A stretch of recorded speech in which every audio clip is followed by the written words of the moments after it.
अजल आपने दोबारा भी कर लिया था। हेलो। हाँ सर। हेलो। हाँ जी।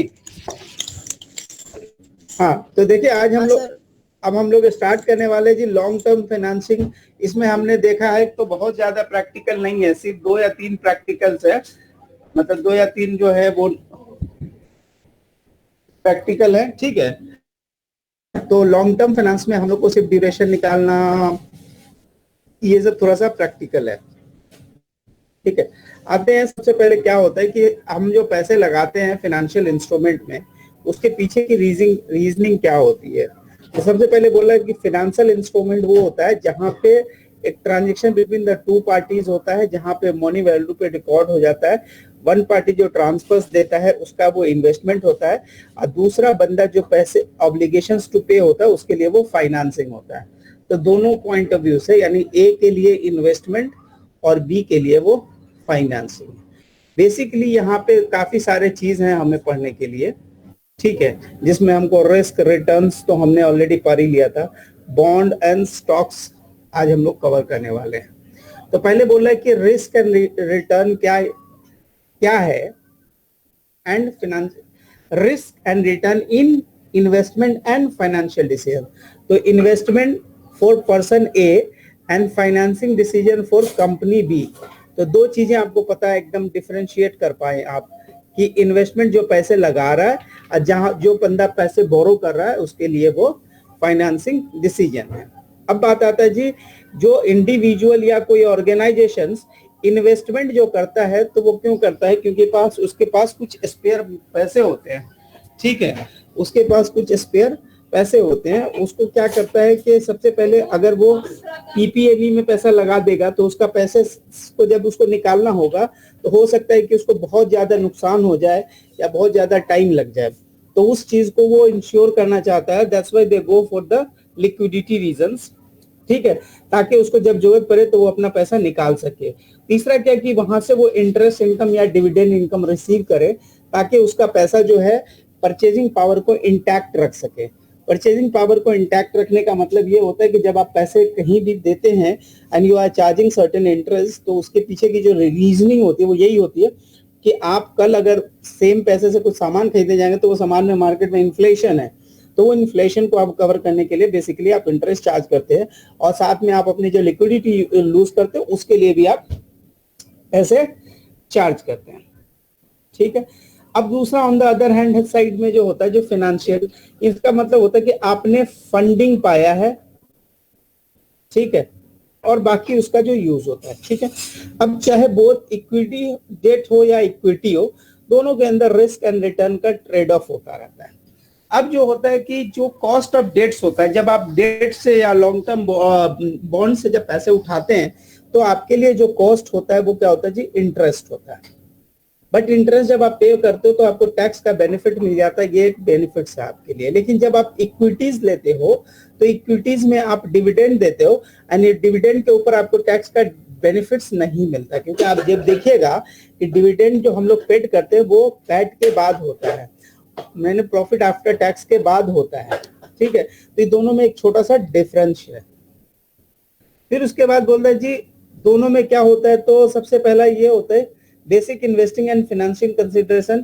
Investment policy reflects an organization tolerance of risk. कोई कंपनी जब इन्वेस्टमेंट करना चाहती है तो उसने अपने साथ कुछ रिस्क को वो टॉलरेट करती है, क्योंकि उसको पता होता है कि चलो हम लिक्विडिटी भी मैनेज कर लेंगे, कुछ ना कुछ हमको आता रहेगा। ठीक है, उसके बाद जो डेट एंड इक्विटी की जो मिक्स बोरोइंग होती है वो डिपेंड करती है कि कंपनी जो है कितना स्टेबल है। अगर कंपनी जो होता है नया कोई हाईली रिस्की प्रोजेक्ट में पैसा लगाता है तो वो क्या करता है, कंपनी चाहता है कि वो इक्विटी से पैसा उठाए, ताकि क्या हो, इक्विटी वाले को उनका कोई कमिटमेंट नहीं होता, कोई ऑब्लिगेशन नहीं होता कि हम आपको डिविडेंड देंगे ही देंगे। तो हाईली रिस्की प्रोजेक्ट में इट्स ऑलवेज एडवाइजेबल कि हम पैसा इक्विटी से उठाए। लेकिन जहां से स्टेबल रिटर्न आते हैं, जो प्रोजेक्ट आपके बहुत ज्यादा रिस्की नहीं है, तो उस प्रोजेक्ट में क्या होता है कि आदमी डिविडेंड से पैसा उठाता है, ताकि वहां डिविडेंड के पैसे से ट्रेड ऑफ करके इक्विटी वाले को बेनिफिट्स लिवरेज प्रोवाइड कर सके। ठीक है, तो बोलता है कि the financing should maximise the firm value as measured by the company common stock multiply by the number, वो तो आपने पढ़ ही लिया है। ठीक है, उसके बाद हमने जब भी डिविडेंड और इक्विटी की जब डिसीजन आएगी तो हम एक बार चेक कर लेंगे कि कौन सा कैसे इम्पैक्ट करता है। तो वो मैंने आपको बता दिया कि जब प्रोजेक्ट जो होते हैं जो स्टेबल होते हैं उसमें क्या होता है, कंपनी ऑलवेज यूज किया डिविडेंड वाले से डिविडेंड मतलब बॉन्ड या डिवेंचर से पैसे उठाए ताकि उनको टैक्स की बेनिफिट भी हो सके और उनको फिक्स रिटर्न देना पड़े और इक्विटी वाले को ज्यादा बेनिफिट हो सके। ठीक है, दूसरा कि आपको अगर हाईली रिस्की प्रोजेक्ट है तो आपको क्या करना चाहिए, आपको इक्विटी इशू करना चाहिए ताकि आपके पास कोई फिक्स्ड ऑब्लिगेशन ना हो। देखिए हम जो बताने का कोशिश कर रहे हैं वो एक्चुअल में यहाँ पे है। एक तो आपको एक टैक्स शील्ड मिल जाता है, अगर आप बोल रहे हैं कि जी अगर हम डेट फाइनेंसिंग में जाएंगे तो आपको टैक्स का बेनिफिट मिल जाता है जो कि आपको इक्विटी वाले में नहीं मिल पाता। दूसरा बोलता है ट्रेडिंग ऑफ थ्योरी, ये बोलता है कि ऑप्टिमम कॉस्ट कैपिटल स्ट्रक्चर होना चाहिए ताकि आप जो है बेनिफिट्स ऑफ डेट दे सको किसको, due to interest tax shelters the cost of debt due to the finance distress and emergency cost. तो ट्रेड ऑफ थ्योरी एक्चुअल में क्या बोलता है कि आपकी कैपिटल स्ट्रक्चर ऐसी होनी चाहिए कि आप इंटरेस्ट के पैसे से इक्विटी वाले को पैसे दे सको, that what is called the trade off theory. ठीक है, उस पर हम लोग एक न्यूमेरिकल्स आएंगे वो हम लोग कर लेंगे। फिर बात आएगी जी कि यहाँ पे बोला है रिस्क एंड रिटर्न जो एस्टिमेट करते हैं, estimate the worth of the asset of the company, इसमें कुछ कॉन्सेप्ट है। एक तो बोलता है कि value of company is an operating entity depends on the ability to generate, यानी ये सारी जब भी किसी कंपनी का एक एसेट की वैल्यूएशंस करने जाते हैं तो ये सारी रीजंस आपको देखनी होती है कि हाँ भाई कंपनी ऑपरेटिंग है या नहीं है, क्योंकि इसके ऊपर कंपनी के एसेट्स की वैल्यू डिसाइड की जाती है, कंपनी की नेटवर्थ डिसाइड की जाती है। तो उसके ऊपर हमें ये सारी चीज कंसीडर करने होते हैं। It's a very bookish. ठीक है, इसमें कोई बहुत ज्यादा ये नहीं होता। ठीक है, कैश फ्लो में अपने क्या क्या चीज ले सकते हैं, तो बोलता है कि जब आप वैल्यूएशन ऑफ कैश फ्लो लेने जाएंगे तो कैश फ्लो का क्या मतलब समझते हैं। तो एक तो कैश फ्लो का मतलब होता है cash flow expected to be generated by the asset, the rate of return required by the investors in the assets, required return, जो रेट ऑफ रिटर्न अभी आपने क्या निकाला था पीछे, एक तो डिविडेंड निकाला था, दूसरा कैपिटल एप्रिसिएशन निकाला था और डिवाइड बाय इनिशियल इन्वेस्टमेंट किया था। इससे आपको हमने क्या निकालना सीखा था, आपने वहां से रेट ऑफ रिटर्न वहां से आपने आप इन्वेस्टर्स के रिटर्न निकालने सीखे थे। अभी देख रहे हैं जी cash flow of the security investment में क्या होता है, एक तो एनुअल डिविडेंड आ जाएगा अगर कॉमन शेयर पे या प्रेफरेंस डिपेंड है जो भी आपका इन्वेस्टमेंट है। दूसरा बोल रहा है जी आपको इंटरेस्ट मिलेगा अगर वो डिबेंचर्स पे लगे हैं, और cash receive upon the liquidation, इसका मतलब है कि जब आप इसको बेचते हैं तो उसके आपको जो कैश मिलते हैं वो भी आपके लिए कैश फ्लो कहलाता है। कोई भी कैश फ्लो यानी आपके लिए जब कैश इन फ्लो का मतलब समझेंगे तो आप अपने समझेंगे कि आपको जो डिविडेंड मिल रहा है और साथ में जो बेच के जो पैसे रिलीज हुए that is your cash inflow. Outflow के केस में जो आपने पैसे लगाए थे जिस वक्त आपने एसेट को बाई करा था। ठीक है, बॉन्ड्स में क्या होता है, बॉन्ड्स की थोड़ी सी डिफिनेशन इसलिए क्योंकि आपके कुछ एमसीक्यू जब करते रहेंगे तो आपको बॉन्ड्स का आपको ये आ जाएगा। ठीक है, बॉन्ड्स का एमसीक्यूज में बॉन्ड्स के डिफिनेशन बेस्ड थोड़े से एमसीक्यू होते हैं, तो वहां पे आपको अभी पढ़ा रहेगा तो वहां पे आसानी से आप इसको ये कर पाएंगे, को रिलेट कर पाएंगे। तो बोला है बॉन्ड्स क्या होता है, एक तरह का बोरोइंग इंडेंचर होता है, यानी एक तरह का डिबेंचर्स होता है जो एक बोरिंग इंस्ट्रूमेंट होता है जहां पे इश्यूअर प्रॉमिस करता है कि हम आपको पैसा दे देंगे, चाहे वो पार वैल्यू या फेस वैल्यू पे जो भी कर दे, आफ्टर सर्टेन पीरियड, यानी यहाँ पे लॉक इन पीरियड होता है कि 5 साल 3 साल 2 साल जो भी हो, विद अ सर्टेन इंटरेस्ट, यानी कि 5% 10% डिबेंचर। ये वर्ड बोलने का मतलब ये है कि ये डिबेंचर 10% आपको देगी। ठीक है, उसके बाद लिखा रहेगा रिडीमेबल आफ्टर 5 ईयर्स, यानी कि इसका मतलब अगर पूरे लैंग्वेज को इंटरप्रेट कीजिएगा तो कहिएगा जी 10% का डिविडेंड देगा, 10% का इंटरेस्ट आएगा इस डिबेंचर पे और इसकी लॉक इन पीरियड 5 ईयर्स है, यानी 5 साल के बाद हमको रिडीम हो जाएगा। बाकी आपका टर्म्स डिसाइड करेगा कि आपकी रिडीम किस पे होगी। ठीक है, उसके बाद बोल रहा है कि however the return actually earn by the investor is called the market effective rate, जो आपको एक्चुअल में मिल जाएगा ये सारे कैलकुलेशन के बाद वही आपके लिए रिटर्न कहलाएंगे। तो बोल रहा है कि बॉन्ड जो होते हैं वो किस टाइप से होते हैं वो देखिए। बॉन्ड में भी bought on the short term, medium and long term, यानी बॉन्ड जब आप बाई करते हैं तो उसके पीछे उसकी जो टाइमिंग होती है वो इस तरह से होती है, तीन है, या तो शॉर्ट टर्म हो सकते हैं, नहीं तो लॉन्ग टर्म, तीसरा मीडियम टर्म। लॉन्ग टर्म का मतलब क्या होता है, जो बोलता है कि हाई यील्ड देगा, यानी क्योंकि आपका पैसा वो ज्यादा दिन के लिए लॉन्ग लॉक इन रखेगा, आपके पैसे को ज्यादा ही दिन तक वो यूज करेगा, तो वो क्या होता है, उसका जो रिस्क जो है ना इंटरेस्ट रेट फ्लक्चुएशन का थोड़ा कम होता है। तो चूंकि रिस्क थोड़ा सा कम होता है इसीलिए वो आपको क्या कर लेता है, आपको एक सर्टेन अमाउंट ज्यादा इंटरेस्ट देता है वहां पे। ठीक है, those of the short term. Short term में क्या होता है, रेट थोड़े कम होते हैं। दस द स्लोप ऑफ नॉर्मल जो होता है वो अपवर्ड स्लोपिंग होता है। तीसरा बोल रहा है कि शॉर्ट टर्म का मतलब क्या होता है, जिसका रिडेम्पशन पीरियड जो होता है 2 to 5 years होता है।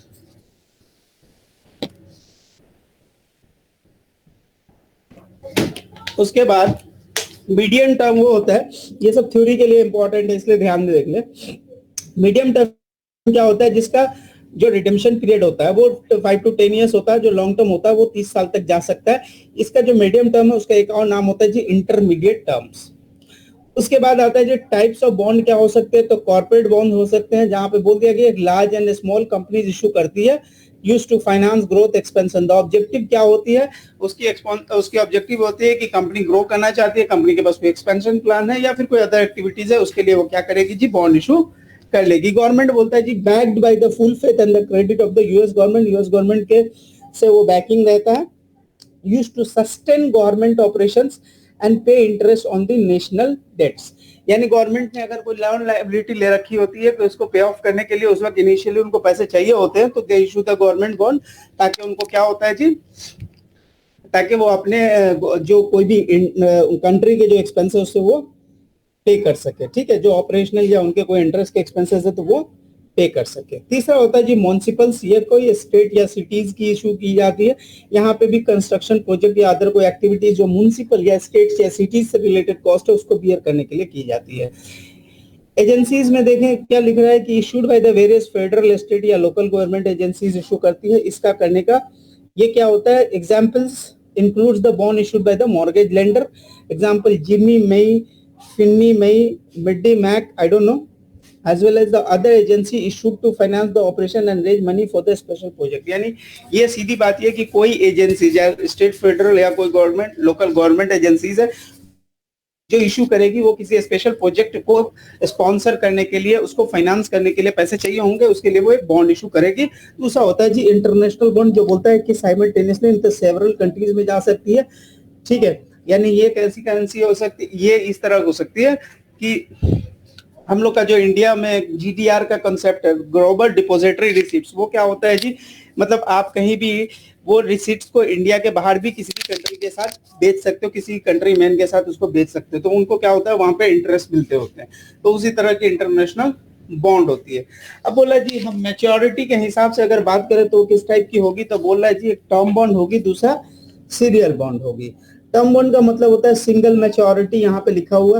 दूसरा सीरियल बॉन्ड्स का मतलब होता है सीरीज ऑफ इंस्टॉलमेंट, यानी इस तरह का हो जाएगा, वो बोलेगा जी ठीक है जी आप 1 लाख रुपया दे दो, और वो 1 लाख का अपने बॉन्ड ले लेंगे, और वो बोलेगा जी हम आप उसको रीपेमेंट करेंगे over the period of 10 years। तो 10 years में क्या करेगा, ओवर द पीरियड में पेमेंट करेगा। तो इसके पेमेंट में दोनों पोर्शन देंगे, principal as well as the interest.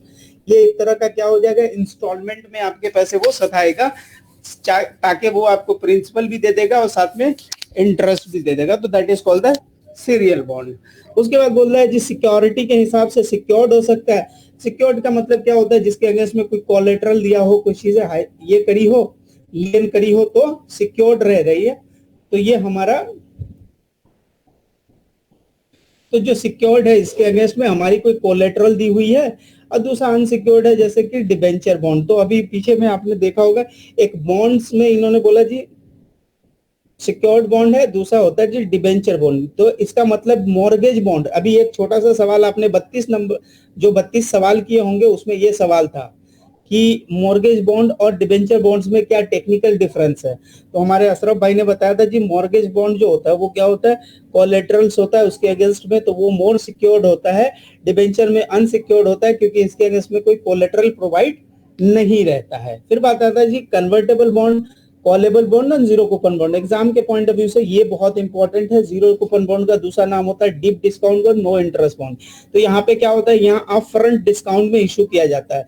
बोल रहा है no state interest, no stated interest, यानी कोई ऊपर से इंटरेस्ट का रेट बताया नहीं जाएगा, बल्कि sold at a discount and redeem at face value. यानी मैंने कहा था कि अगर 4% का डीप डिस्काउंट बॉन्ड है, डीप डिस्काउंट के बॉन्ड का मतलब डीडीपी, या जीरो कूपन बॉन्ड का मतलब होता है जेडसीबी। ठीक है, जेडसीबी या डीपीपी ये दो नाम से जाना जाता है, इवन इंडिया में भी है। तो कहा गया अगर 4% का अगर डीसीपी, इसका मतलब यह है कि इसको 96 में इशू किया जाएगा और आपको बोला जाएगा जी जिस दिन इसका ड्यू डेट होगा उस दिन मैं आपको 100 रुपीज रिटर्न कर दूंगा। तो आइडियली क्या हुआ, आपको अलग से कोई हैंड में इंटरेस्ट नहीं आया, बट इनिशियली आपने पैसे कम इन्वेस्ट किया और रिडम्पशन आपकी 100 पे होती है, तो वो आपका ZCB आता है। उसको हम लोग ZCB बोलते हैं, जीरो कूपन बॉन्ड या डीप डिस्काउंट बॉन्ड बोलते हैं। तो या इसकी जो इफेक्टिव इंटरेस्ट है वो भी आपको एग्जाम में निकालने आएंगी। ठीक है, यहाँ पे कन्वर्टेबल का मतलब क्या होता है, ऑप्शन टू कन्वर्ट। जिन्होंने भी अभी वो एक सवाल किया होगा जी डाइल्यूटेड एपीएस, तो डाइल्यूटेड एपीएस में आपको ये वाले टर्म्स आए होंगे, कन्वर्टेबल डिबेंचर। यहाँ पर कहा जाता है कि जो एज्यूम किया जाता है कि उन लोगों को ऑप्शन दिया हुआ है दे कैन कन्वर्ट। ठीक है, तो यहाँ पे बोला गया कि कन्वर्ट, दे कैन कन्वर्ट हो जाता है, option to convert, they has the option. ठीक है, तो बोलता है when the non detachable warrant convertible itself converted into the stocks with the detachable warrant bond not surrendered upon the conversion, only the warrants plus any cash represent the exercise price of the warrant for exchange.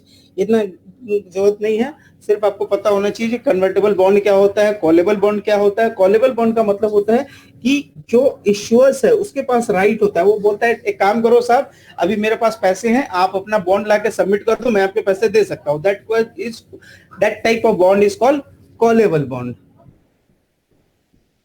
ठीक है, उसके बाद बोल रहा है जी bond agreement और bond administration में the indenture, यानी इंडेंचर का मतलब होता है जी एग्रीमेंट टाइप की चीजें, जो उसके अंदर में जो चीजें होती है, जब भी कोई मतलब कंटेंट कहते हैं इंडेंचर, तो बोलते हैं कि an indenture divine indenture details define the detail of the bond issue. क्या क्या चीज उसमें हो सकता है, टर्म्स ऑफ द बॉन्ड्स हो सकता है, state coupon rate, maturity date, conditions, coordination, sinking fund यानी पेमेंट कैसे करेगा वो, उसके बाद designation and duties of trustee जो इसको मैनेज करता है, प्रोटेक्टिव कॉवेनेंट होंगे, और भी कुछ उसमें रूल्स हो सकते हैं ताकि दोनों पार्टी सेफ रहे। तो ये क्या है, it is nothing, it is just a content of the agreement when you are going with the bonds.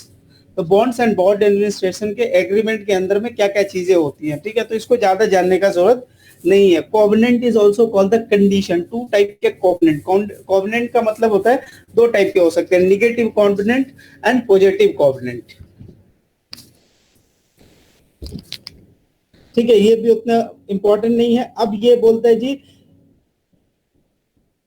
Bonds are administrator by qualified trustee. तो ट्रस्टी क्या होता है, वो एक कोई बंदा होता है जो ऑफिशियल रिप्रेजेंटेटिव होता है। ठीक है जी, वो क्या होता है, वो सारे काम्स को मतलब बॉन्ड से रिलेटेड जो भी एक्टिविटीज होता है वो परफॉर्म करता है। ठीक है, तो technically this is also not going to be asked. ठीक है, प्रिंसिपल क्या, प्रिंसिपल का मतलब होता है जी फेस वैल्यू या पार वैल्यू। जो टर्म यूज किया था उसके लिए वर्ड प्रिंसिपल वैल्यू, टर्मिनोलॉजी का मतलब उसमें यूज होने वाले जो टर्म्स है उसके मतलब प्रिंसिपल मतलब पार वैल्यू, जो उसकी फेस वैल्यू है जिसपे उसने इशू किया था। ठीक है, इशू करना मतलब इशू कभी प्रीमियम पे भी हो सकता है, डिस्काउंट पे भी हो सकता है, लेकिन par value is the right word. ठीक है, उसके बाद coupon, stated, face, nominal, the rate of interest printed on the bond, इसका मतलब वो कूपन रेट उसका लिखा रहेगा। ठीक है, इस पे तीन चार बातें होंगी जी, फिक्स रेट हो सकता है, फ्लोटिंग हो सकता है, जीरो हो सकता है। फिक्स का मतलब होता है interest constant eight the same rate, इसमें कोई चेंजेस नहीं होगा। यहाँ पे लिख देगा इकोनॉमिक्स चेंजेस हो, यानी आपने लीबर इबोर वर्ड कहीं ना कहीं सुना होगा बचपन में, क्लास 2-3 में ये सब आता था, लीबर इबोर। अनस भाई, एस मुराद भाई, लीबर कहीं सुना है, लंदन एक्सचेंज वाली, नहीं मालूम। London exchange board of something है कुछ है। नहीं, बोरोइंग रेट्स होते हैं। अच्छा, और एमआरएच यूएई में जो यूज होता है उसको बोलते हैं ईबोर, इमरेट्स बोरोइंग रेट। ठीक है, वो क्या होती है, वो एक इंटरनेशनल मार्केट से एक नंबर्स डिराइव की जाती है कि मैक्सिमम इतना इंटरेस्ट होना चाहिए, ठीक है। तो जब भी आप कभी फ्लोटिंग कूपन रेट में जाते हैं तो वो बोलता है जी लिबोर प्लस 5%, लिबोर प्लस 2%। इसका मतलब वो 2% उनको चाहिए ही चाहिए, but they will follow the LIBOR या इबोर, ठीक है। तो तो फिक्स्ड वाला फ्लोटिंग लेता, फ्लोटिंग वाला फिक्स्ड लेता। वो हम लोग पढ़ेंगे स्वेपिंग में, यानी वो एक्चुअल में डेरिवेटिव्स का पार्ट है, उसको बोलते हैं इंटरेस्ट स्वेपिंग। वहां पे बोला जाता है, ए बोलता है कि मेरे को फिक्स चाहिए था, बी बोलता है मेरे को फ्लोटिंग चाहिए। तो एक मेरे पास आएगा, हम बोलेंगे अच्छा ए तुम एक काम करो इसको दे दो, बी तुम इसको दे दो, और दोनों मेरे थ्रू करना, तो हमको थोड़ा कमीशन दे दो, ठीक है। वो वहीं पे यूज होता है लिबोर शायद। ठीक। वहां पे नहीं, आपके रियल लाइफ में भी यूज होता है। जब भी कोई फाइनेंसिंग वैल्यूएशन जब कीजिएगा ना कोई इंस्ट्रूमेंट का, आप तो सुपरमार्केट से बाहर ही नहीं आ रहे ना, तो आपको नहीं समझ आएगा। अब इंशाल्लाह बाहर आएंगे। हाँ, तो जब सुपरमार्केट से बाहर आइएगा ना, तब आपको समझ में आएगा लिबोर का एक्चुअल इस्तेमाल क्या है। आपकी कंपनी अगर कोई लॉन्ग टर्म लीज लेती है ना, तो वहां पे IFRS 16 लगता है, अगर इंटरनेशनल रिपोर्टिंग स्टैंडर्ड है तो। IFRS 16 में जो वैल्यूएशन की जाती है ना, तो वैल्यूएशन में जब इंटरेस्ट रेट लेते हैं डिस्काउंटिंग के लिए, तो वो इंटरेस्ट रेट क्या करते हैं, वो आपकी एग्रीमेंट में अगर फ्लोटिंग वर्ड लिखी होती है तो उसके लिए जो बेसिक यूज करते हैं वो कंट्री का इबोर या लिबोर रेट यूज करते हैं, ठीक है। या कभी आपने बैंक से जब लोन लेने जाते हैं तो बैंक आपसे बोलती है कि भाई मैं आपको किस पे लोन दूं, तो आप बोलिएगा साहब मेरे को फ्लोटिंग पे दे दो। तो इंडिया में जो रेट डिसाइड की जाती है वो बेसिकली SLR, CRR और भी सारी चीजें हैं उसके ऊपर डिसाइड की जाती है, और साथ में फॉरेन के साथ उनकी क्या बोरोइंग कैपेसिटी है उस पॉइंट ऑफ टाइम में उससे डिसाइड की जाती है। तो वहां पे भी लिखा रहता है कि ऐसे ऐसे आपके रेट चेंज होते रहेंगे टाइम टू टाइम। यानी आपको जानकारी के लिए CVR में फिक्स होता है, फ्लोटिंग होता है, जीरो होता है। जीरो में क्या होता है, हमने आपको बता दिया कि बॉन्ड को ऑलरेडी डिस्काउंट पे बेच दिया जाता है, तो फर्दर उस पे इंटरेस्ट का रेट स्पेसिफाई नहीं करना होता है। क्लियर। यहाँ पे सिर्फ 3 चीजें आपके जानने के लिए जरूरी है कि फिक्स क्या होता है। फिक्स में आपने याद रखना है भाई पहले से स्पेसिफिक है, कुछ मतलब नहीं है, कोई मतलब नहीं है बात करने का। फ्लोटिंग में क्या होता है, जैसे जैसे इकोनॉमी में चेंजेस आएंगे उसके हिसाब से आपकी भी बोरोइंग रेट चेंज होती चली जाएंगे। एंड जीसीबी में सिंपल याद रखने का, ये ऑलरेडी पहले ही डिस्काउंट पे इशू किया था, तो फर्दर इसके ऊपर इंटरेस्ट नहीं जाएंगे, ठीक है। साथ में ये भी बोला कि ये हमेशा एक्सप्रेस किए जाते हैं generally in term of percentage में पे किए जाते हैं। परसेंटेज में क्या किए जाते हैं, एक्सप्रेस किए जाते हैं। और पेबल का जो पीरियड होता है वो यहाँ पे लिखा हुआ है पेड एवरी 6 मंथ। ये बोलना मुश्किल है क्योंकि डिपेंड करता है आपकी टर्म्स क्या है, ठीक है। अब एग्जाम में एक सवाल आता है जी इल्ड टू मैच्योरिटी कैसे निकलता है, रियल इंटरेस्ट रेट कैसे निकलता है, तो इस पे आपकी न्यूमेरिकल है, इस पे आपकी न्यूमेरिकल है।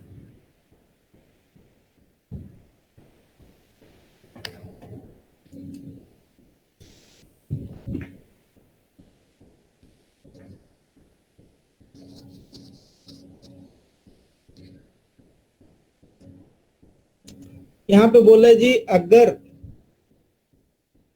Coupon rate versus market rate, बोला है स्टेटेड रेट यानी coupon rate is equal to market rate. इसका मतलब ये है कि बॉन्ड जो है किस पे बिकेगा, फेस पे बिकेगा। बॉन्ड किस पे बिकेगा जी, फेस पे बिकेगा। अब ये मैं आपको समझाता हूं। आपने अपने आपकी कूपन रेट है 14%,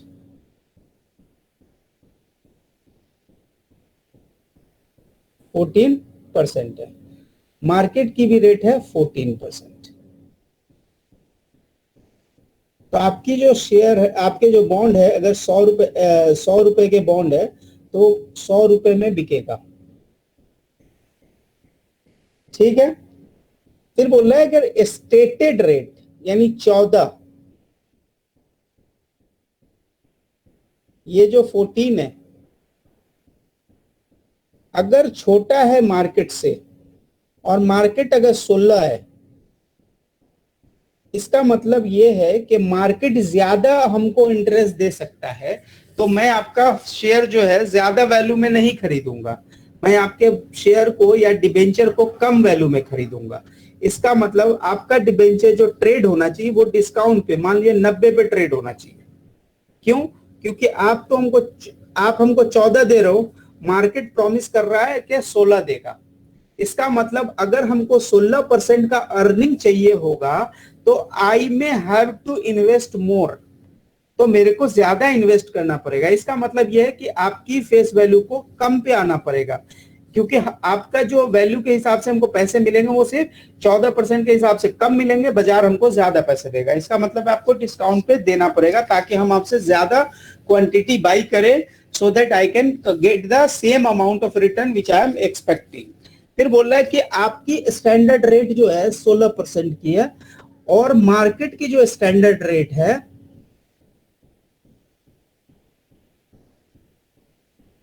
आपकी जो रेट है वो है जी 16% और मार्केट जो सिर्फ 12% दे पा रहा है। इसका मतलब अगर हम कम शेयर भी आपका खरीदे, कम बॉन्ड भी खरीदे, शेयर तो हम ऐसे ही यूज कर रहे हैं, कम बॉन्ड भी खरीदेंगे तो हमारी अर्निंग जो है मैच हो जाएगी। इसका मतलब हम आपका जब प्रोडक्ट बाई करेंगे तो किस पे बाई करेंगे जी? प्रीमियम पे बाई करेंगे, क्योंकि आपकी प्रोडक्ट अच्छी है। तो ये इस पे आपके न्यूमेरिकल्स बनते हैं। तो इसको थोड़ा सा ये वाला पोर्शन को एक बार कायदे से आप देखिएगा, अगर आपको हम बता दे रहे हैं मैथमेटिकली कैसे काम करता है।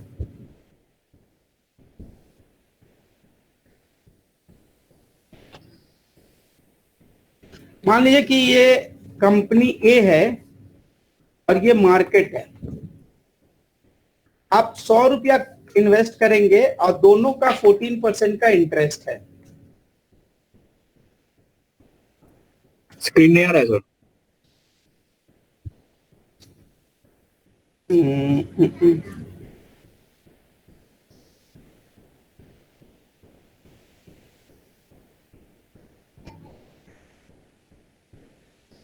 मान लीजिए कि आपकी कंपनी ए के बॉन्ड्स है और ये मार्केट है, दोनों में 14 रुपीज का इन्वेस्टमेंट है। तो ये फेस वैल्यू 100 रुपया इन्वेस्ट कीजिएगा और 100 रुपया इन्वेस्ट कीजिएगा तो आपके रिटर्न मैच हो जाएंगे, क्योंकि दोनों के रिटर्न क्या है जी? बराबर है।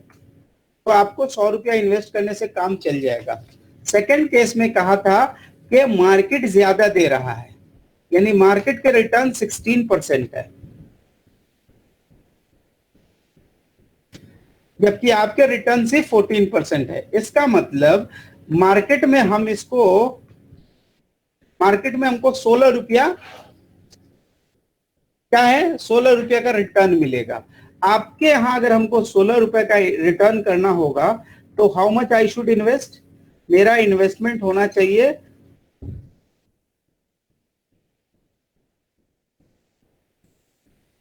ना मिर्जा भाई, 14 डिवाइडेड बाय 16% कर दो, 87.2 आ जाएगा, 87.75। नहीं, ये नहीं आना चाहिए ना। इन्वेस्टमेंट कितना? नहीं, इन्वेस्टमेंट 114 रुपए का हमको इन्वेस्ट करना पड़ेगा, यानी आपको अपना शेयर हमको डिस्काउंट पे देना पड़ेगा, 14 रुपए के डिस्काउंट पे। फेस वैल्यू 114 की जब हम आपसे मार्केट से सामान लेंगे 100 रुपए के इन्वेस्टमेंट पे, then only I can ensure कि मेरी अर्निंग मार्केट के साथ मैच हो जाए। हाँ मिर्जा भाई, गलत जा रहे हैं हम लोग, क्योंकि मार्केट रेट 16% दे रहा है और मेरा 14%। मेरी बात सुने, मार्केट में 16 मिल रहा है, यानी हमारा एक्सपेक्टेशन कितना है कि हमको जो है 16 रुपया कमाई होना चाहिए। Is it? हाँ, तो मैं 100 अगर अगला हमको 114 रुपए के फेस वैल्यू का सामान अगर नहीं बेचेगा तो I won't be able to earn 16 rupees.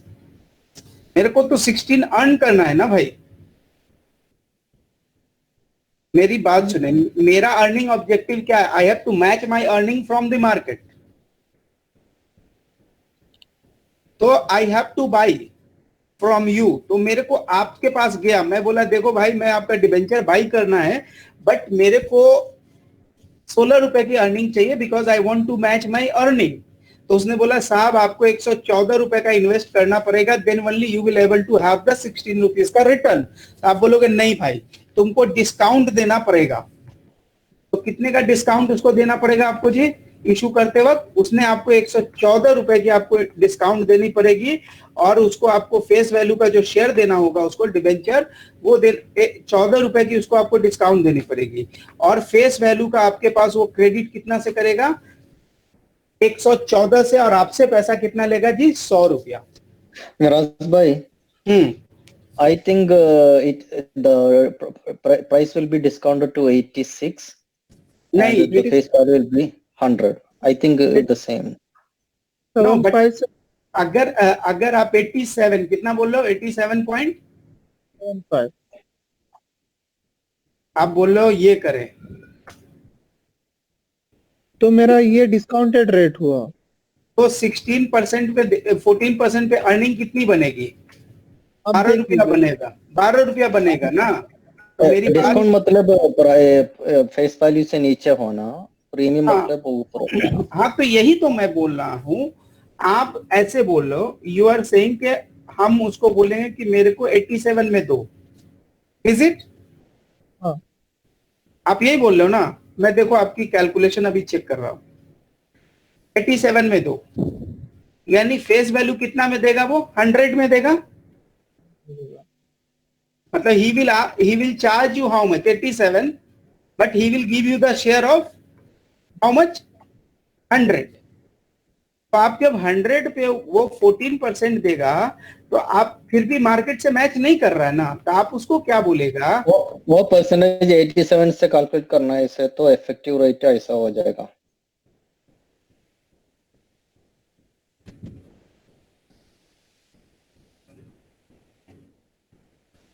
हाँ ठीक है, बट मैं इसको ऊपर लेके गया, मैं बोला 114 पे दो, 114 के फेस वैल्यू का माल मेरे को 100 रुपए में दियो। नहीं, क्योंकि क्या अच्छा, theory- आप 1014 फेस वैल्यू किया। अच्छा, मैं बोला मेरा फेस वैल्यू ये दो, लेकिन पैसा मैं एक्चुअल पेमेंट करूंगा 100 only, then only I can simply match with the market। नहीं, वो तो क्या क्या कंफ्यूजन है बोले तो मेरे को वो सीधा सीधा 100 को घटा दे रहा, क्योंकि वो अब अगर हम 100 पकड़ के चल रहे हैं तो डिस्काउंटेड रेट उसको 87.5 पे ला रहा, अगर प्रीमियम रेट बोले तो 100 को ऐड कर दे रहा, कितने परसेंट से ऐड नहीं, करना है। लेकिन मैं ये बोल रहा हूँ ना, if I मिराज भाई want, एक मिनट, हाँ बोलो। आप सही है, आप पूरा सही है, लेकिन आप क्या किया, फर्स्ट एग्जाम्पल में 100 फेस वैल्यू किया, सेकंड एग्जाम्पल में फेस वैल्यू ऊपर किया। नहीं, तो बेटर यही तो मैं बोला कि ये डिस्काउंट फेस हम, वैल्यू। ठीक है, I can follow this also, no problem, because effective rate is 16, I want to match। ठीक है, तो ये एक हुआ, चलो ठीक है, आप दोनों पे अग्री हो जाओ, लेकिन जो मैं समझाना चाह रहा हूं आप समझ रहे हो ना। बिल्कुल, आप जो ठीक है, समझ रहे हो ठीक है। समझ, आप 114 मिल रहा मेरे को डिस्काउंट देके, मेरे को 100 एक्चुअल मैं उसको पे कर रहा हूँ, वो सेम आप face value 100। What had you shown is correct, but what you did is the second one is face value is high, effect is same. हाँ ठीक है, चलो कोई नहीं, मतलब पर्पस सॉल्व हो गया ना, that's all, because You are correct, but we confused. Okay जान दो भाई, रन दो चलो 100 का भी है, now my interest rate is 16, my interest rate is say 18, 16 is going to confuse, 18, and the market rate is 14। now what is happened, I want to match with the market, तो क्या होगा, I should not invest much, I should invest less, because mine return is more, so I can simply say that if I want to earn 14%, so how much I should invest, I should just invest 78।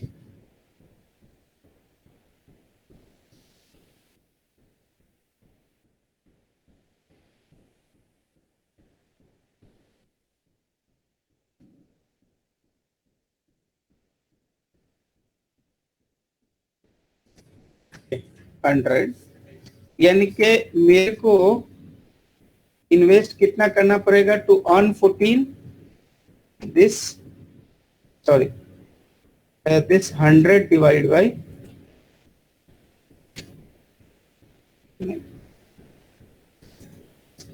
देखो 18%, 14% का earning चाहिए. Now how much I should invest?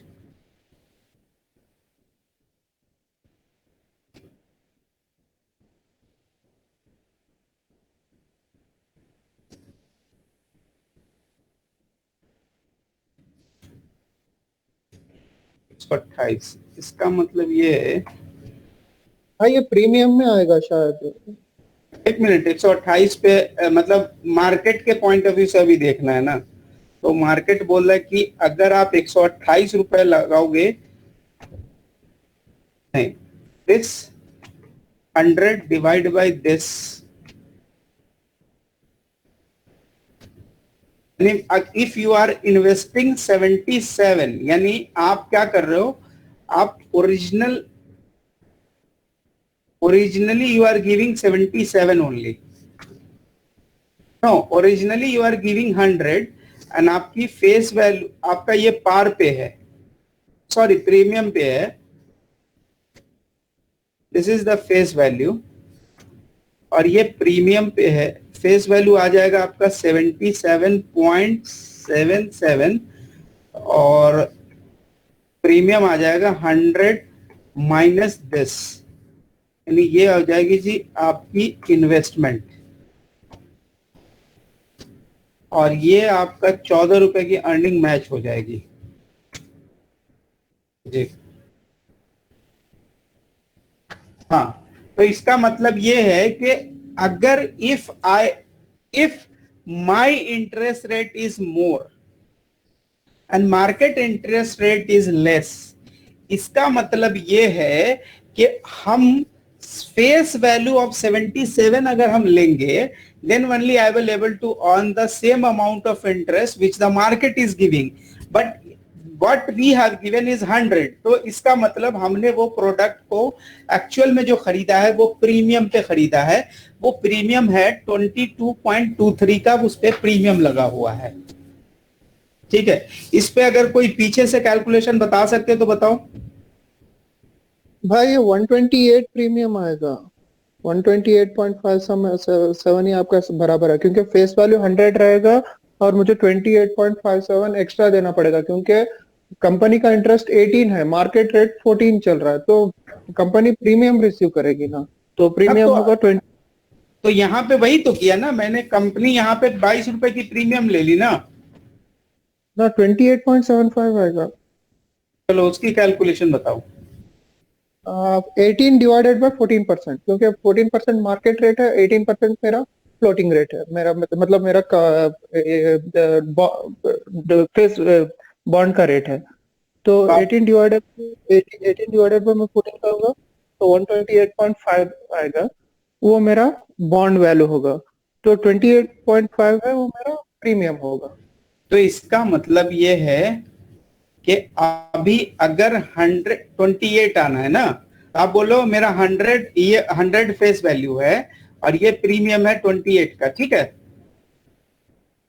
Interest हमको company कितना देगा जी? 18%, क्योंकि company का 18% का बात है. क्लियर? और हम इसके ऊपर हम लेंगे जी 14%. ठीक है, अभी यहाँ पे कहने का मतलब ये हुआ कि मार्केट 100 रुपए पे है, 128 पे हमको पैसे देने पड़ रहे हैं. ठीक है, मेरी बात सुने, इस पे आप, हाँ, तो आप ये बोलो ये मैं प्रीमियम दिया. ठीक है, मैंने यहाँ पे जब इसका परसेंटेज निकालिएगा तो ये भी 28.54% ही है premium. This premium is same 28.54%. देखिए बोथ कैलकुलेशन कैन गो. ठीक है, ये सॉल्यूशन भी जाएगा, ये सॉल्यूशन भी जाएगा. अब मैं बता रहा हूं मैं क्या सोच के किया. आपका solution is more clear then mine. But मैं क्या सोच के किया, मेरे को 14% का अर्निंग इंटैक्ट रखना है। अगर मेरे को 14% की अर्निंग इंटैक्ट रखनी है और बाजार हमको 18% दे रहा है, बहुत अच्छी है ना। हाँ बहुत अच्छी है, ये चार्जर लाओ, बाबू बताओ चार्जर। अगर बाजार हमको 14% का इंटरेस्ट दे रहा है और हमको अगर 14% का रिटर्न इंटैक्ट रखना है तो हमको कम इन्वेस्ट करना पड़ेगा, ठीक है, यानी कम फेस वैल्यू का माल खरीदना पड़ेगा। It means I purchase the face value of 77, जबकि प्रीमियम हमने पे कर दिया जी 22 रुपए का, क्योंकि this is what is called Sultan fish okay and this is shark. Okay ठीक है जी। तो ये 3 कैलकुलेशंस हैं, इसको आप जैसे भी चाहो अपने हिसाब से कैलकुलेट कर सकते हो। देयर इज नो मतलब कि कोई इसका रिजिड रूल नहीं है कि भाई जो मैंने किया वही सही है, ठीक है। तो भाई लोगों ने भी जो बताया that is more than correct, but आपकी जो लॉजिक है वो यही है कि अगर आपको ब्याज दोनों का सेम है आपका और मार्केट का, इसका मतलब फेस वैल्यू पे मार्केट में वो ट्रेड कर रहा होगा। अगर आपका इंटरेस्ट से मार्केट वैल्यू का इंटरेस्ट ज्यादा है, इसका मतलब आपकी जो डिस्काउंट है वो आपकी जो डिबेंचर्स है वो डिस्काउंट पे ट्रेड करेगी। अगर आपकी इंटरेस्ट रेट ज्यादा है मार्केट से, इसका मतलब है कि आपकी जो प्रीमियम, आपके जो बॉन्ड है वो मार्केट में प्रीमियम पे ट्रेड करेगी, सिंपल, ठीक है। फिर बोल रहा है जी bonds typically have the stated maturity, यानी उसकी जो मैच्योरिटी होती है वो स्पेसिफिक हो जाती है, बता दिया जाता है कि इसकी मैच्योर्ड वैल्यू क्या होगी, द फाइनल डेट कब ये जाके मैच्योर्ड होगा, साथ में ऑब्लिगेशन मतलब प्रीमियम पे होगा, पार पे होगा, किस पे होगा, that is always given in the question. अब एक छोटा सा सवाल दिया हुआ जी कि हमको बताना है कि एक सेमी एनुअल है बॉन्ड है जो 7% कूपन पे है, बोल रहा पे बॉन्ड होल्डर को 35 दे रहा है एवरी 6 मंथ, यानी पहले 6 पे 35, दूसरे 6 पे 35, ठीक है, 7% है तो 35 दे रहा है every 1000 par value of bond. तो ये बात है यहाँ पे क्लियर है, यानी उसके टर्म्स भी क्लियर है, साथ में उसके अमाउंट्स और पेमेंट्स का टर्म, पेमेंट की परसेंटेज एंड पेमेंट का टर्म्स हाफ एनुअली, ये भी क्लियर है। जीरो कूपन बॉन्ड होता है जो एक्सेप्शन होता है क्योंकि उसमें नाम ही इंप्लाइज है कि जीरो है, सो नो इंटरेस्ट। ये क्या होता है, फेस वैल्यू आपको मिल जाता है on the day of maturity, ये डेफिनेशन का पार्ट है। अब बात आ रहा है जी बॉन्ड की रेटिंग कैसे होती है। तो ये देखिए, ये जो ए डबल ए ये सब क्या है कि ये सब अगर बड़ी 3 बार ए है या 3 बार ए है, इसका मतलब क्या है कि ये क्या है कि ये बहुत हाईली लिक्विड है, हाई क्वालिटी ऑफ बॉन्ड्स है, यानी कि इसके बंदे जो होंगे ना आपके पैसे मारेंगे, ना आपके इंटरेस्ट मारेंगे, ना कुछ भी नहीं करेंगे, या मतलब ये वो वाला मतलब विजय माल्या केस नहीं बनेगा, ठीक है। उसके बाद बोल रहा है जी बॉन्ड रेटिंग जो होता है इन्वेस्टर्स को अलाउ करता है। अच्छा, इस पे क्वेश्चन है बकायदा, आपके सीएमए पे एक क्वेश्चन बनता है कि बॉन्ड रेटिंग में क्या होता है। तो बोलता है कि बॉन्ड रेटिंग क्या होता है, allow the investor to assess the general risk of buying the bond before making the actual order. तो आपको क्या होता है, हेल्प कर देता है समझने, हाँ भाई कैसा होगा, इसके इस बॉन्ड से एसोसिएटेड रिस्क क्या है, तो उसकी रेटिंग से पता चल जाता है। रेटिंग ये जो मोदी वाला बंदा है, और भी एक दो कंपनी है जो रेटिंग का काम करती है, ठीक है। तो ये रेटिंग के अपने फंडे हैं, ठीक है। Bond rating apply to the bond issue not to the company, ठीक है। उसके US treasury bond rated AAA because they are backed by the fully faith and the credit of the US government, ये reasoning दी हुई है। AAA rating का मतलब होता है ये bonds with AAA sold at the lowest rate of interest, क्योंकि बहुत ज्यादा ये होता है सिक्योर्ड होता है तो उसमें बहुत ज्यादा खेलने का जगह नहीं रहता, तो इसलिए।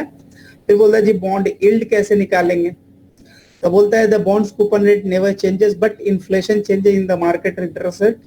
तो यहाँ पे अब हमें कुछ चीजें निकालनी है। करंट रेट, यहाँ पे क्या होता है कि एक 10 इयर्स का आपने बॉन्ड ले लिया जो 5% इंटरेस्ट पे ट्रेड कर रही है, ठीक है। आप उस पे 5% 50 रुपीज का आप इंटरेस्ट निकाल दो। द करंट प्राइस दिया हुआ 1250, इसका मतलब ये कि एक्चुअल अर्निंग जो होगी वो क्या होगी, वो 50 बाई 1250 होगी, क्योंकि आपको इसमें करंट अर्निंग पता करना। तो करंट अर्निंग का मतलब क्या होता है, जिसमें आप इन्फ्लेशन को इनकॉर्पोरेट करते हो, that is called the current. फिर आपके एग्जाम पे क्वेश्चन बनती है जी इस पे एक न्यूमेरिकल्स बनते हैं एग्जाम पे कि करंट यील्ड बताएं, इफेक्टिव इंटरेस्ट रेट बताएं। Current is the same as the interest rate if the current price is at par. तो करंट यील्ड आपको एक्चुअल में बताता है जी अभी का जो एक्चुअल अपडेटेड आपकी रिटर्न क्या है वो बताइए। तो अपडेटेड रिटर्न जो है वो सिर्फ 4% की है, भले कागज पे आपको 5% लिखा हुआ है। Yield to maturity में क्या होता है जी? It is the actual return on the board from the time to purchase to the maturity, assuming all the payment receipts are invested at the time of the rate and the original। इसके ऊपर एक numericals है। तो यहाँ पे लिख रहा है जी कि अगर inflation it's the return of the bonds, the return is more than the inflation. अब क्या होता है, बॉन्ड का रिटर्न जो है 6% का, इन्फ्लेशन 4% का। इसका मतलब है कि आपको इफेक्टिवली सिर्फ 2% का रिटर्न मिलता है। अगर बॉन्ड का रिटर्न 6% के, इन्फ्लेशन 8 का, इसका मतलब है कि आप सरकार जो है गलत हाथ में दे दिया, उल्टा रास्ते में धक्का दे रहा है। ठीक है, इसका मतलब ये है कि actually you are not creating the value, you are destroying the value. ठीक है, बॉन्ड वैल्यूएशन के ऊपर कुछ सवाल आते हैं। ठीक है, तो कुछ चीजें हैं जो हम लोग को करनी है न्यूमेरिकल्स पे। तो आते हैं तो बोलता है the bond valuation is the sum of the discounted cash flow. अब क्या होता है जी, आपको पैसे जो मिलते हैं ओवर द पीरियड मिलते हैं, तो आप सारे पैसे को तो ऐड नहीं कर सकते, तो उनको क्या करना पड़ता है, उनको जैसे आपने इसमें अपने इन्वेस्टमेंट डिसीजन में आपने क्या किया था, सारे पैसे को डिस्काउंट करके ऐड किया था, उसी तरह आपको यहाँ भी करना पड़ेगा। सारे डिस्काउंटेड कैश फ्लो को आप ऐड कीजिएगा, then only you can get the value of bond. तो इसमें क्या बोल रहा है, सबसे पहले आपने निकालना होता है प्रेजेंट वैल्यू निकालना पड़ता है सारे इंटरेस्ट का जो भी आपको मिलने वाले हैं। फिर बोल रहा है जी जो आपने बोला है calculate the present value of the face value of the markets, जो भी आपको ये रहेंगे एट द 2%, दोनों को ऐड कर दीजिएगा तो आपके वैल्यू निकल जाएंगे। लेकिन इसके लिए ज्यादा बेहतर यह है कि आप एक न्यूमेरिकल कर लें। तो बोलता है कि जेम्स बॉन्ड कंपनीज जो है issue the bond at the face value of 1 lakh रुपया एंड सेमी एनुअल इंटरेस्ट है 7% के हिसाब से, मैच्योरिटी है जी 5 इयर्स की। ठीक है, एंड मार्केट में रेट है 8% का। तो इसका मतलब क्या है कि किस पे ट्रेड करेगी, तो सबसे पहले बात कीजिए आपकी इंटरेस्ट क्या है 7% है, मार्केट का इंटरेस्ट क्या है 8% है। तो याद कीजिए कि अगर मेरा रेट कम है और बाजार का रेट ज्यादा है, इसका मतलब हमको डिस्काउंट पे माल बेचना पड़ेगा, हमको माल डिस्काउंट पे बेचना पड़ेगा, then only I can survive. ठीक है, ऐसे क्वेश्चन रहेंगे। Now that we always use the market का 8% in this case and calculate the premium. उसके बाद सेमी एनुअल इंटरेस्ट है, इंटरेस्ट निकालेंगे तो कुछ 8%, 5%, ऑल दिस थिंग्स है। यहाँ पे पूरे कैलकुलेशंस है कि कितना डिस्काउंट से इशू करना होगा, तो वो अभी जो पीछे आपने कैलकुलेशन किया था अगर उसके लॉजिक से भी आपकी ये कैलकुलेट हो जाएगी। ये अकाउंटिंग है, अकाउंटिंग में आपको कोई अंदर जाने का जरूरत नहीं है क्योंकि आपके लेवल पे कोई अकाउंटिंग नहीं है। ठीक है, अब बोल रहा है जी प्रीमियम के कुछ सवाल है। बोल रहा है जी आपके पास जो है आपके 1 लाख के फेस वैल्यू के शेयर्स है, आपने 7% पे आपके इंटरेस्ट है और बाजार का 6% का इंटरेस्ट है। तो फॉर श्योर अगर बाजार कम रेट पे कम इंटरेस्ट पे डील कर रहा है और आपकी कंपनी ज्यादा दे रही है तो आपके शेयर जो होंगे वो प्रीमियम पे बिकेंगे ना, आपके बॉन्ड्स जो होंगे वो प्रीमियम पे बिकेंगे। तो अगर आप रिलेशन नहीं याद रखेंगे तो आपसे ये आंसर गलत हो जाएगा। इसकी ये यहाँ पे न्यूमेरिकल्स करी हुई है, अगर आपको टाइम मिले तो कर लेने का, अकाउंटिंग का कोई जरूरत नहीं है, it's okay for you. Bond duration exam में निकालने के लिए आता है और बकायदा अच्छा सा क्वेश्चन होता है। तो बॉन्ड ड्यूरेशन क्या होता है, ये यील्ड टू मैच्योरिटी का कैलकुलेशन है कि आपने जितने भी पेमेंट रिसीव किए हैं। ठीक है, ये बोलता है यील्ड टू मैच्योरिटी का कैलकुलेशन बोलता है कि all the payment receives are reinvested, यानी जो भी पैसे आपको मिले आप बाजार पे लगा दे रहे हैं सेम रेट पे जिस रेट पे आपने पहला वाला बॉन्ड लिया है। ठीक है, अगर इंटरेस्ट रेट फॉल करेगा यानी interest rate, if interest rate fall the interest payment and the principal bond will have to be reinvested at the lower rate, यानी जैसे जैसे चेंजेस होगा वैसे वैसे आपको चेंजेस अप्लाई करने पड़ेंगे। पर ये बॉन्ड वैल्यूएशंस पे आपको छोटा सा न्यूमेरिकल्स करना पड़ेगा, उसका ये कैलकुलेशन है। तो इफेक्टिव ड्यूरेशन निकालने का एक फार्मूला क्या है, bond price when yield falls minus bond price when yield rise divide by 2 into initial price multiply by change in yield in decimal forms. तो ये जो है ना v माइनस v प्लस ऐसे करके एक न्यूमेरिकल ये है फार्मूला है, इसके यहाँ पे एग्जांपल्स है, तो आसानी से आप इसको याद रख सकते हैं। बोला James company issued a 5 years the semi annual bond, semi annual bond 7% पे दिया था, ठीक है। बोल रहा है जी करंटली जो है वो पार पे जा रहा है, 1 लाख का पार वैल्यू है। बोल रहा है बॉन्ड जो है, बोल रहा है the yield decline by 100 basis points, 100 basis point two 6%, यानी ये जो परसेंटेज होते हैं उसके अंदर जो 1% से 1% से दूसरे परसेंटेज तक जानने वाला जो नंबर्स है वो एक्चुअल में बेसिस पॉइंट से उसको रिप्रेजेंट किया जाता है फाइनेंस में। मान लो 8 से 9 गया, इसका मतलब क्या है कि 100 बेसिस पॉइंट इंक्रीज कर गया, तो 7 से 6 हुआ, इसका मतलब 100 बेसिस पॉइंट से वो डिक्रीज कर गया। तो अब इन्होंने बोला कि जी भाई डिक्रीज कर गया, पहले जो 7 हुआ करता था अब 6 हो गया। The price of the bond जो है राइज हो गया कितना, 1 लाख से 100,000 से 104 265 से, ठीक है। If yield increase by 100 basis points to 8%, then the price fall to 95,945, इस तरह से उसने कैलकुलेशन दिया। अब हमारे को जो ड्यूरेशंस की जो फार्मूला है उस पे हम आते हैं। तो सबसे पहले उसने बोला जी के सबसे पहले उसने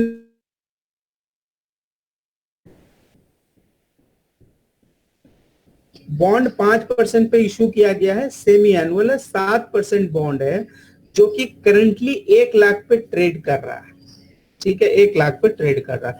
बोल रहा है if the yield is decline by 100 basis point, यानी 7 से 6 हो गया, and the price of bond जो राइज हुआ 104 265, यानी ये राइज हुआ, and yield increase by 100 basis point two 8%, अब 100 बेसिस पॉइंट से यील्ड बढ़ गया, एंड प्राइस फॉल हो गया जी 95 पे, यानी 2 प्राइस हम लोग के पास दे दिया। एक तो ये दे दिया कि जब ये कूपन बॉन्ड जो है वो कूपन बॉन्ड गिर गया, तो कूपन बॉन्ड अगर नीचे गिर गया तो हमारा ये प्राइस राइज हो गया, और कूपन बॉन्ड जो है अगर बढ़ गया है तो ये प्राइस फॉल हो गया, तो 2 प्राइस हमारे पास दिया हुआ है।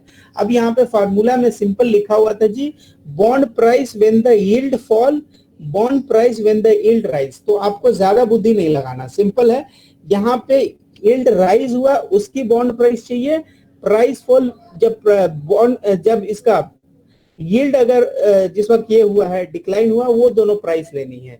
Divide by 2 into initial multiply by change in yield, तो 2 into initial multiply by change in yield.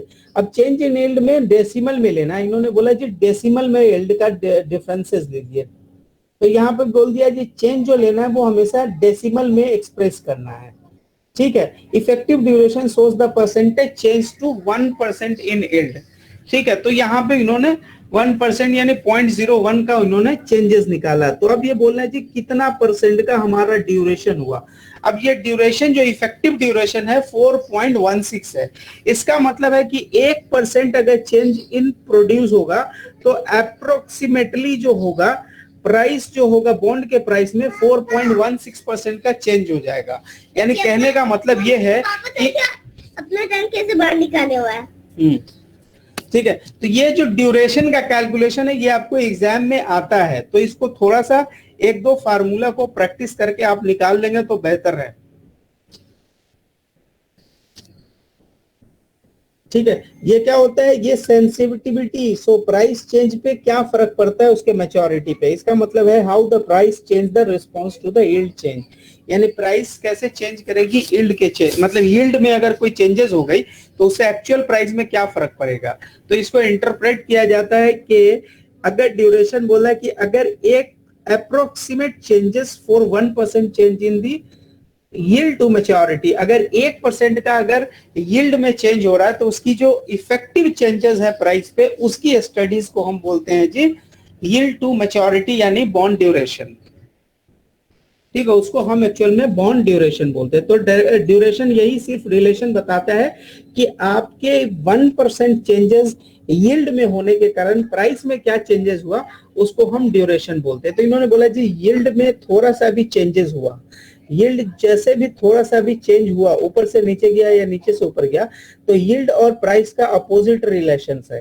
यानी कि यील्ड बढ़ेगा, अगर यील्ड बढ़ गया इसका मतलब है कि प्राइस गिरेगी, price will fall down, price fall down. अगर यील्ड छोटा हो गया इसका मतलब ये, अगर ये यील्ड जो है छोटा हो गया इसका मतलब ये है कि यील्ड जैसे जैसे पीछे आएगा वैसे वैसे आपके बॉन्ड की प्राइस बढ़ती चली जाएगी। तो यील्ड और प्राइस के रिलेशंस की स्टडी को मैच्योरिटी ड्यूरेशन बोलते हैं। तो ड्यूरेशन क्या रिप्रेजेंट करता है जी?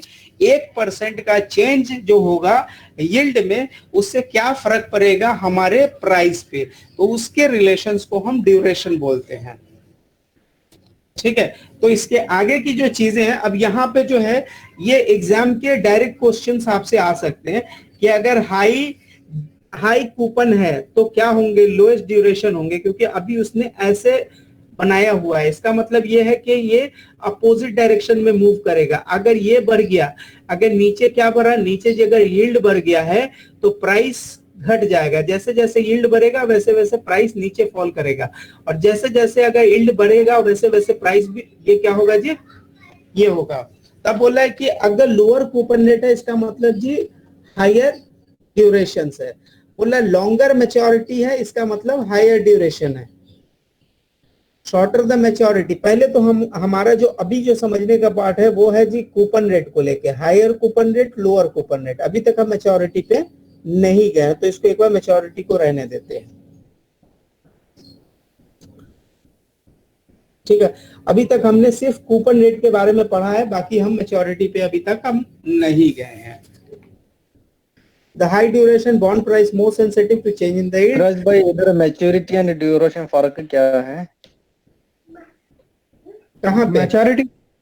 मैच्योरिटी जो है तुम्हारे को एंड में होगा, ड्यूरेशन जो है तुम्हारे को बीच में कब पैसा लौटा सकता है। मतलब समझो 2 साल का अगर मैच्योरिटी है तुम्हारे को, कब पैसा, मतलब 1.7 मंथ और 1.8 मंथ में अगर रिटर्न दे रहा है तो ड्यूरेशन होगा आपका।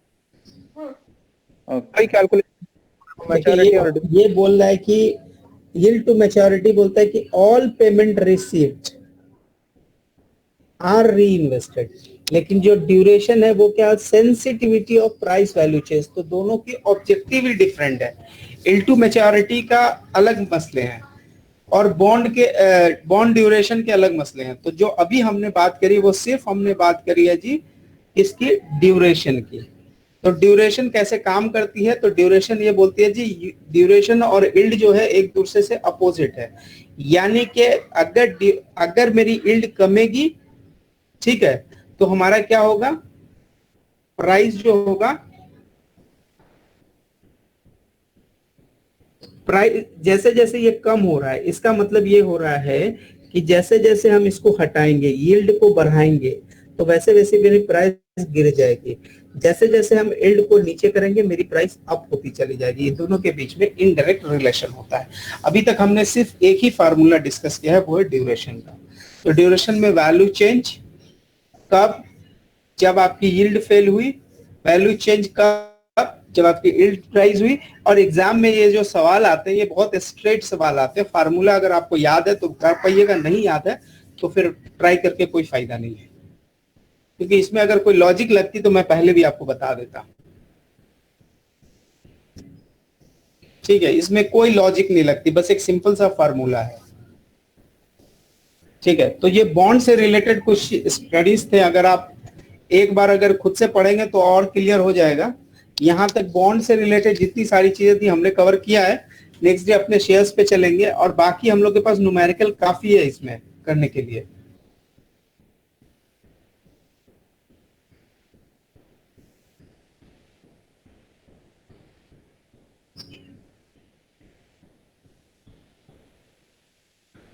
ये सब न्यूमेरिकल है, डिविडेंड, जीरो ग्रोथ मॉडल, ये सब न्यूमेरिकल है, कांस्टेंट ग्रोथ, सारे न्यूमेरिकल से एग्जाम के पॉइंट ऑफ व्यू से।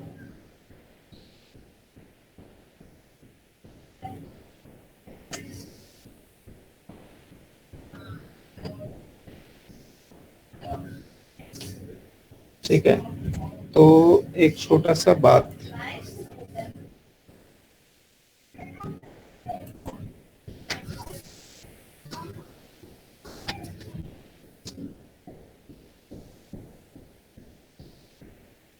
इसमें काफी सवाल है जी, 72 सवाल है। ये 3 दिन लगते हैं। अशरफ भाई सारा सवाल कर लिए क्या आप? ना साहब, मैं खाली ओवरव्यू पे गया हूँ, सवाल आप भेजो, खत्म, शुरू कर लेता हूँ प्रैक्टिस। खत्म शुद्ध मैं शुरू। मैं टेक्स्ट बुक के हिसाब से जा रहा हूँ, क्योंकि टेक्स्ट बुक पहले थियरी कंप्लीट कर लूंगा, उसके बाद में जाके न्यूमेरिकल पे वर्कआउट करेंगे। चलो, which of the following entity most likely to assist the investor in assessing the default risk? नाम से ही पता चल जाएगा, क्रेडिट रेटिंग एजेंसीज, यही ना? हाँ। नाम से ही क्लियर है। बोला डिविडेंड क्या होता है? Dividend tend to fluctuate more widely, exhibit percentage तो नहीं होता डिविडेंड। फिक्स तो नहीं है, डिविडेंड फिक्स तो नहीं है। हाँ, tend to be lower percentage of earning to the matured form, ये भी गलत है। Fluctuate more widely than the earning, ये हो सकता है। उसके बाद बोल रहा है debt preemptive rights of the shares, ये तो नहीं आएगा, ये भी नहीं आएगा। कंपनी नेक्स्ट ईयर डिविडेंड, तो जब उसको करेंगे। जेडसीबी के बारे में क्या लिखा हुआ? द बिग डिसएडवांटेज ऑफ जेडसीबी क्या है बताइए? The coupon bond interest or amount of The interest can be amortized annually by APR method, need not be shown as an interest expense. The interest can be amortized annually on a straight line basis and not on cash basis. Bond required no interest income calculation to the holder and issue until or issuer until maturity. Bond require a lower issuance cost. हमको लगता है ये C होगा, जहाँ तक appropriate answer C है। ठीक है। ज्यादा अप्रोप्रिएट आंसर सी लग रहा हमको। कौन सा सवाल था जी? 40।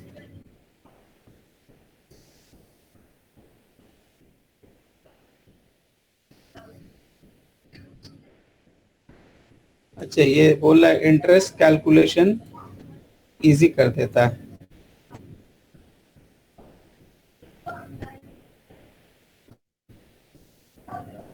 Each period demand discount and sale to be amortized. No, there is no. अच्छा, हम क्या बोल रहे थे?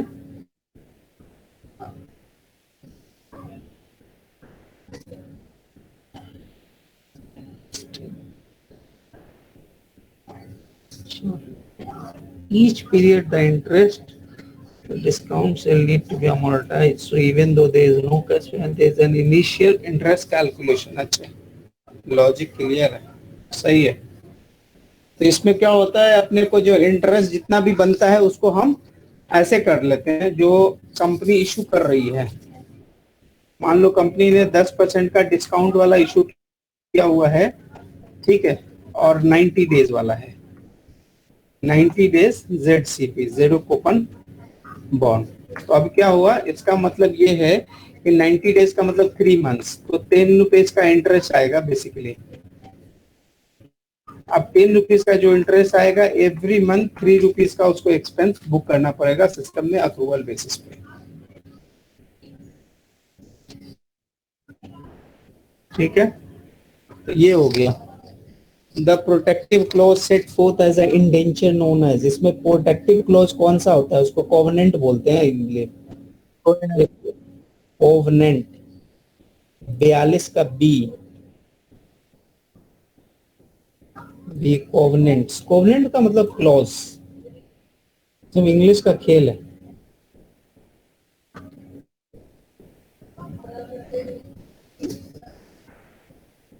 बोला विच of the corrective income bond from other bonds. Income bonds और अदर बॉन्ड्स में क्या फर्क होता है, ये देखना है। फिर बोला जी तभी देगा, अदर बॉन्ड जो है तुम्हारे को इंटरेस्ट फिक्स चार्जेस रहेगा थोड़ा बहुत। पता नहीं, वो टेक्निकली एक बार देखना पड़ेगा, वो जब तक देखेंगे नहीं क्लियर नहीं होगा। वो बोल रहा है जी required the specific indenture, company can not acquire a major और sell without the prior creditor approval. तो इसको क्या बोल सकते हैं जी? प्रोटेक्टिव बोल सकते हैं। Protective covenant. ये तो नाम से ही लग रहा था, इसमें तो ना जानने का जरूरत नहीं था। यहाँ पे क्या बोल रहा है, सीरियल बॉन्ड्स अभी आपको याद है सीरियल बॉन्ड्स में क्या होता है, वो एक टाइम मैच्योरिटी नहीं होता, वो इंस्टॉलमेंट टाइप की होती है ना।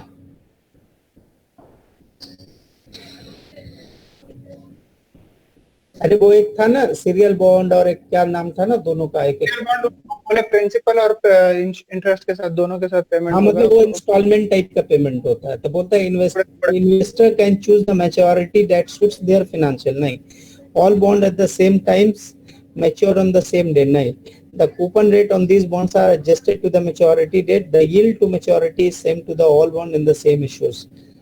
मेरे को ज्यादा करेक्ट सी लग रहा है।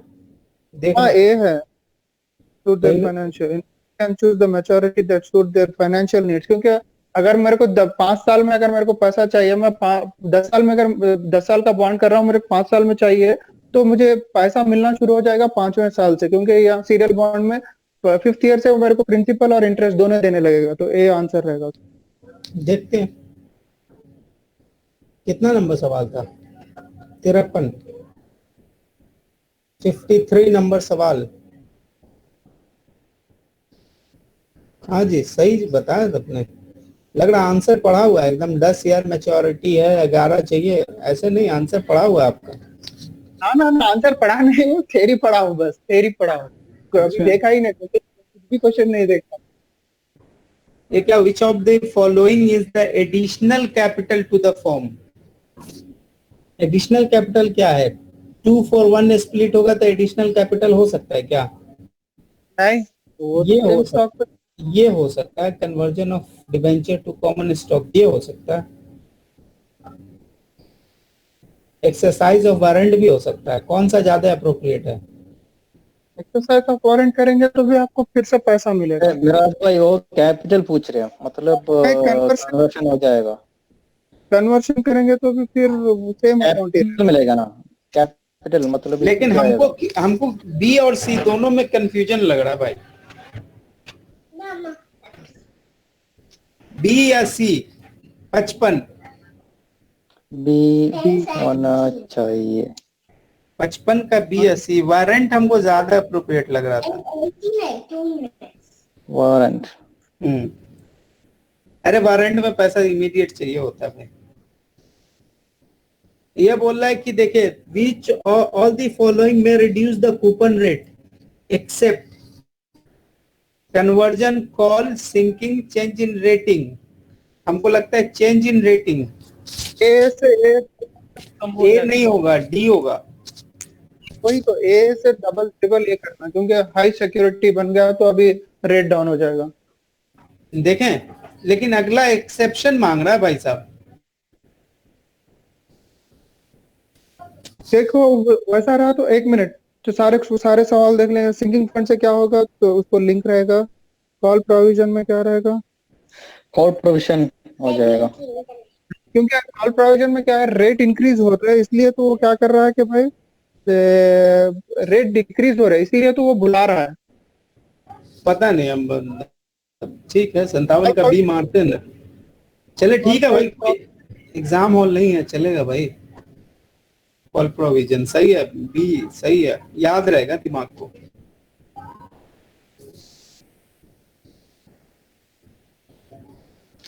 ऐसा कन्वर्जन है तो दिमाग में आ जाएगा एग्जाम हॉल से। नहीं याद रह जाता है, अगर आप एक बार डिस्कस करके चीजें करते हैं ना तो याद रहता है। इसमें भी एक्सेप्शन पूछ रहा है। वैसे ये सवाल आपने किया ना, ये the best reason for the euro bond. अच्छा, एक तो यूरो बॉन्ड होता है और दूसरा क्या होता है जी? अमेरिकन बॉन्ड होता है। Euro bond and American bond होता है एक। आइडिया है क्या इसका? हेलो, यूरो बॉन्ड, हाँ यूरो बॉन्ड भी होता है एक कुछ। हाँ यूरो बॉन्ड होता है, सिर्फ नाम से यूरो होता है लेकिन करेंसी डिफरेंट होती है। वो यूरो वाला बोलता है कि मैच्योरिटी से पहले हो सकता हूं। यूरो कभी भी आप ऑनर करा सकते हो। This bond are denominator in which they are issued. Foreign buyer that readily accept the issue, both range small. These bonds are normally less expensive. Euro bond carry no foreign exchange risk. तो बड़ा सा बात बोल दिया जी। पता नहीं हमको ये क्यों लग रहा है कि ये ए होना चाहिए इसका आंसर।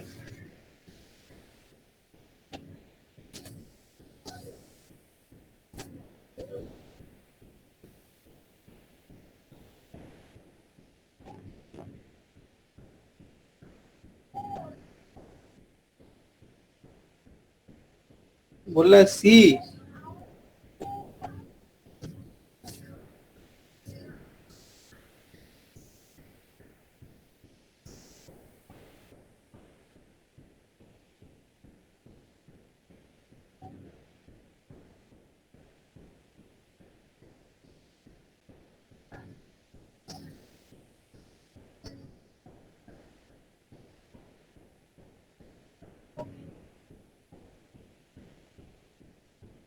शॉर्ट टर्म इंटरेस्ट क्या होते हैं? यूजुअली लोअर होते हैं ना। शॉर्ट टर्म इंटरेस्ट हाई होते हैं, लॉन्ग टर्म इंटरेस्ट लो होते हैं, क्योंकि लॉन्ग टर्म में तुम्हारे को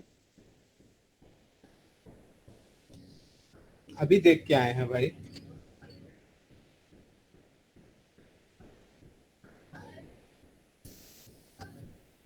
देखो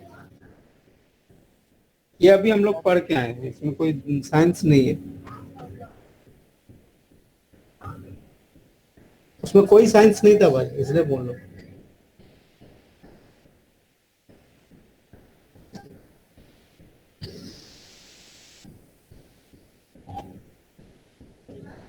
ये क्या बोल रहा है, इसका क्या मतलब है जी? 3 मिलियन का बॉन्ड है, कूपन रेट 8% है, inflation is causing interest rate rise above 8%।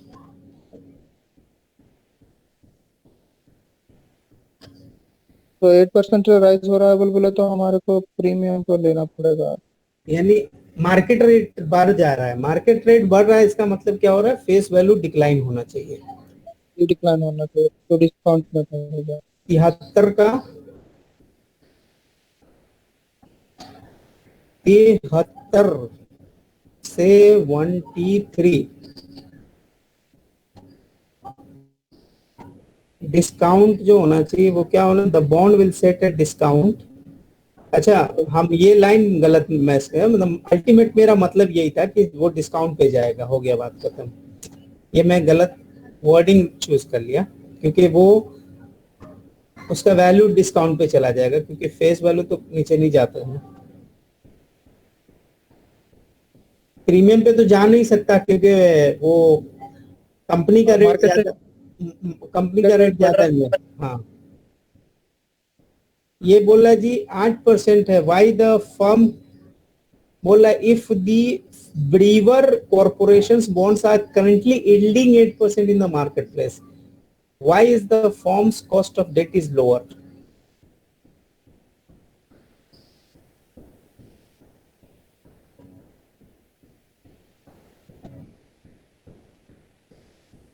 Cost of debt जो होता है वो कम हो सकता है, there is a one reason, because ये टैक्स पर्पस के हिसाब से इंटरेस्ट टैक्स डिडक्टेड होता है। Maybe. Interest non taxable है ना? अरे बाबा, हाँ, इंटरेस्ट पे टैक्स का आपको डिडक्शन मिलता है यार।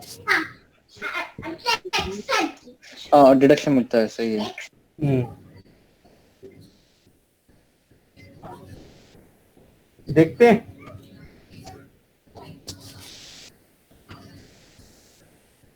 ठीक है, नहीं जब मतलब हम भी पढ़ने उड़ने के बाद भी गलती कर रहे हैं, तो आपसे गलती होने में कोई शर्माने का बात नहीं है, इट इज नॉर्मल। अगर गलती नहीं हो रहा तो रिस्क है कि आप एग्जाम में पास करने हैं, क्योंकि आपने रट्टा मार लिया है। ऐसा नहीं। पूरा पूरा सही हो जा रहा है, मतलब कुछ ना कुछ तो गड़बड़ है ना भाई। ऐसे तो हम IMA का परसेंट हो जाएगा, पूरा सही है तो। हाँ, नहीं प्रेसिडेंट से भी 4-5 सवाल के बाद पूछेगा, गलत होएगा। अरे गलत नहीं हो रहा है मतलब कुछ तो गड़बड़ है भाई, ये सवाल रट्टा हो गया।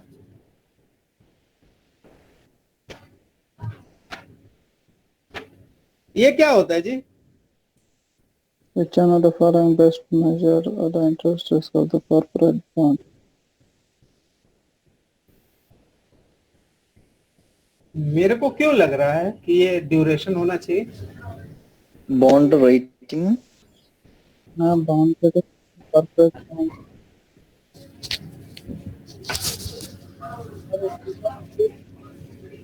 maturity बॉन्ड रेटिंग इंशाल्लाह। maturity और duration, बोलो भाई, बोलो बोलो बोलो। maturity और duration दोनों में से एक। मेरे को भी ड्यूरेशन ज्यादा सही लग रहा है 89। वैसे आप बोल दे तो सही होगा 89।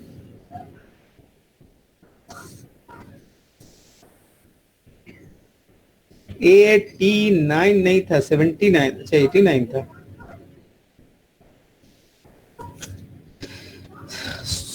मैंने आप लोग का बहुत टाइम बर्बाद कर दिया भाई,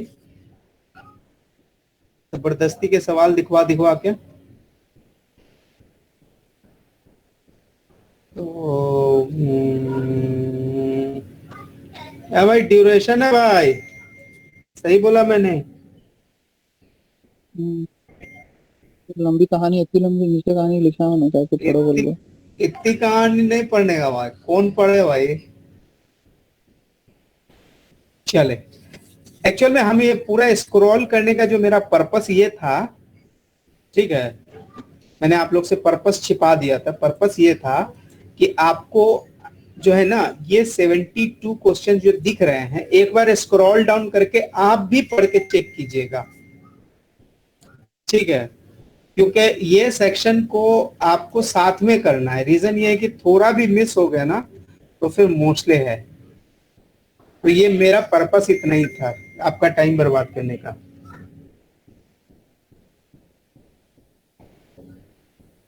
ठीक है, तो काजल आपको कुछ समझ आया कि बस ऐसे ही आज का डिस्कशन चला गया?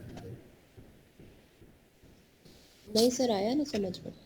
तो आया तो बीच में आप वो नहीं पार्टिसिपेट नहीं कर रहे थे, तो मैं सोचा आपको नहीं आया। सर वो मेरे को एक बार अच्छे से थ्योरी वगैरह सब पढ़ना पड़ेगा ना, तब थोड़ा अरे मैं वो- बता सकती हूँ।